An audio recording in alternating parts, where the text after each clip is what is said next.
حضرات اب بات کرتے ہیں، بات مختصر سی ہے، ایصال ثواب جو کرنے والی بات ہے، ایصال ثواب۔ میں نے حج کیا ہے، میں نے عمرہ کیا ہے، میں نے قرآن پڑھا ہے، میں نے نماز پڑھی ہے، ثواب کس کو ہوا ہے؟ جی، مجھے بھوک لگی تھی، میں نے کھانا کھا لیا، ایسا تھوڑا پیٹ بھر گیا؟ سردی کا موسم ہے اور ٹھنڈا گرم مشروب چائے کی صورت میں ہو سکتا ہے، کسی اور صورت میں ہو سکتا ہے۔ گرمی کا موسم ہے، انسان کا ٹھنڈا مشروب پینے کو دل کرتا ہے۔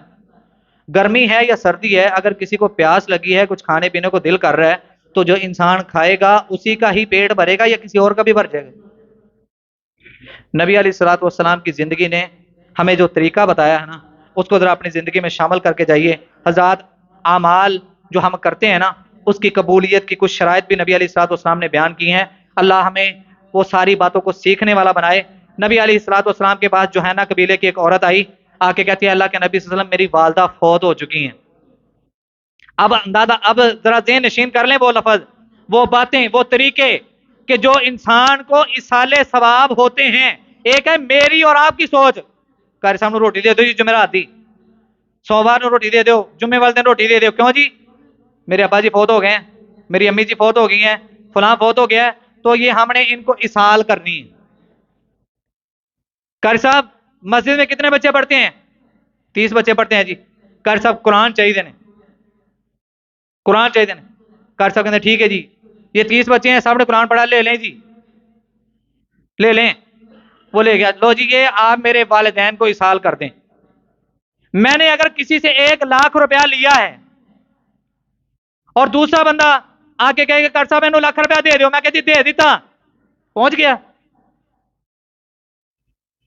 مثال سمجھ نہیں آئی لگتا۔ میں نے کسی سے 1 لاکھ روپیہ لیا ہے، ایک وعدہ کر لیا کہ بھائی اس ٹائم میں واپس کر دوں گا، وہ وعدے کا ٹائم گزر گیا، اب ایک تیسرا بندہ مجھے آ کے کہتا قاری صاحب 1 لاکھ روپیہ دے ہوئے نو، تسی اس ٹائم دا وعدہ کیتا سی۔ میں نے کہا جی 1 لاکھ روپیہ دے دیا، پہنچ گیا۔ ثواب کی میں پہنچے؟ ہمارے گجرانوالا میں ایک بزرگ تھے، نبینا تھے، اللہ تبارک تعالیٰ نے ان کو صحیح عقیدہ اپنانے کی توفیق دے دی۔ وہ جمعرات کی اور سوموار کی روٹی کھایا کرتے تھے۔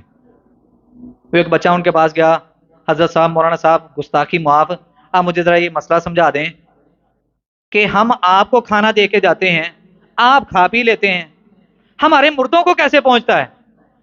جو ہمارے فوت ہو چکے ہیں ان کو کیسے پہنچتا ہے؟ کہتے بیٹا سمپل سی بات ہے، آپ نے لیٹر باکس دیکھا ہے جس میں آپ چٹھی ڈال کے آتے ہیں، خط ڈال کے آتے ہیں، ڈاک ڈال کے آتے ہیں، اور وہاں پہ جو ملازم ہوتا ہے وہ اس ڈاک کو نکالتا ہے اور اس کی موجودہ جگہ پر جہاں پر اس کو پہنچانا ہوتا ہے پہنچا کے آتا ہے کہ نہیں؟ جی جی بالکل ایسے ہے۔ ان کا تو پھر مسئلہ سمجھ گئے، ہم لیٹر باکس ہیں، آپ ہمارے اندر وہ چیزیں ڈال کے جاتے ہیں، ہم ان کو آگے ٹرانسفر کر دیتے ہیں۔ کہندے ماشاءاللہ ماشاءاللہ، یقین جانو تسی تے مینوں مسئلہ بڑی اچھی طرح سمجھایا تھا، تسی تے میری سارے اشکال دور کر دیا آپ لوگوں نے۔ ایسا کریں، ایسا کریں، یہ 2 زہر کی پیالیاں ہیں، مولانا صاحب ایک آپ پیئیں اور آپ کے ساتھ جو بیٹھا ایک آپ پیئے، ہمارا پڑوسی مر گیا ہے، ساری زندگی انہیں سانو سکھ دا سان ہی لین دیتا، اور ہم یہ چاہتے ہیں کہ مرنے کے بعد قبر میں ہم اس کو سکھ کا سانس نہ لینے دیں، یہ پی کے ذرا ٹرانسفر کریں ادھر۔ مولانا صاحب کہندے لو جی پھس گئے، ہن انکار کر دینے تے ایمان جاندا ہے تے جے پی لیندے نے تے جان جاندی۔ بات سمجھ آئی ہے کہ نہیں؟ اللہ کی قسم ممبر رسول پہ پوری ذمہ داری کے ساتھ کھڑا ہوں، کہتے تو ہاتھ میں قرآن پکڑ کے کہہ دیتا ہوں، نبی علیہ الصلوۃ والسلام نے جو طریقے بتائے ہیں وہ ان طریقوں میں سے یہ طریقہ ہے ہی نہیں، کیسے ثواب پہنچتا ہے؟ کہتے پیو پیالی، ساری زندگی انہیں سانو سکھ دا سان ہی لین دیتا، اسی چاہنے کہ قبر جو سکھی نہ رہے۔ کہتے ہیں میں نے اس کو کہا بدتمیز، گستاخ، فلاں فلاں فلاں، اس طرح کی 4 باتیں سنا کے میں نے اس کو وہاں سے نکال دیا، لیکن اس کے بعد میرے ضمیر نے مجھے جھنجھوڑنا شروع کر دیا، بچے نے بات تو صحیح کی ہے، کب تک لوگوں کو اس طرح دھوکہ دیتے رہو گے؟ کب تک رب کے دین کے ساتھ اس طرح کا مذاق کرتے رہو گے؟ کہتے ہیں کہ میں نے اس وقت سے وعدہ کر لیا کہ آج کے بعد یہ سارے کام ترک کرتا ہوں اور رسول اللہ صلی اللہ علیہ وسلم کی دی ہوئی تعلیمات جو صحیح ہیں ان پر اپنی زندگی گزارنے کا میں پابند بنا لوں گا اپنے آپ کو۔ نبی علیہ السلام کے بعد جوہینہ قبیلے کی عورت آئی، اللہ کے نبی میری والدہ فوت ہو گئی ہیں، اور انہوں نے ایک نظر مانی تھی، نظر مانی تھی، نظر کیا مانی تھی کہ اللہ میرا فلاں کام ہو جائے تو میں حج کروں گی۔ اللہ نے ان کا وہ کام تو کر دیا لیکن زندگی نے وفا نہیں کی، فوت ہو گئی۔ اب وہ نظر پوری کرنی ہے تو اللہ کے نبی صلی اللہ علیہ وسلم، کیا میں اپنی والدہ کی طرف سے افا احجی عنہا، کیا میں اپنی والدہ کی طرف سے حج کروں؟ نبی علیہ الصلوۃ والسلام نے فرمایا نعم حجی عنہا، اپنی والدہ کی طرف سے حج کرو، اللہ ان کو ثواب دے گا، اصال ثواب حج کی شکل میں۔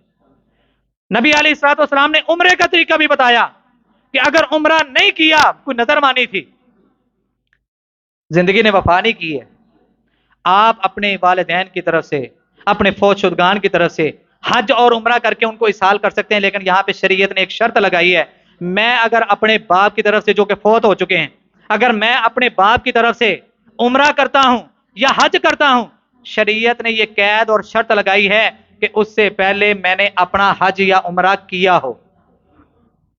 اگر میں نے اپنا حج اور عمرہ کیا ہے، میں اپنے فوت شدہ باپ کے لیے حج بھی کر سکتا ہوں، عمرہ بھی کر سکتا ہوں۔ بات سمجھ آ گئی؟ یہ وہ طریقہ ہے جو نبی علیہ السلام نے بیان کیا ہے۔ ہم نے مولویوں کے طریقے کے پیچھے نہیں لگنا۔ کس کے پیچھے لگنا ہے؟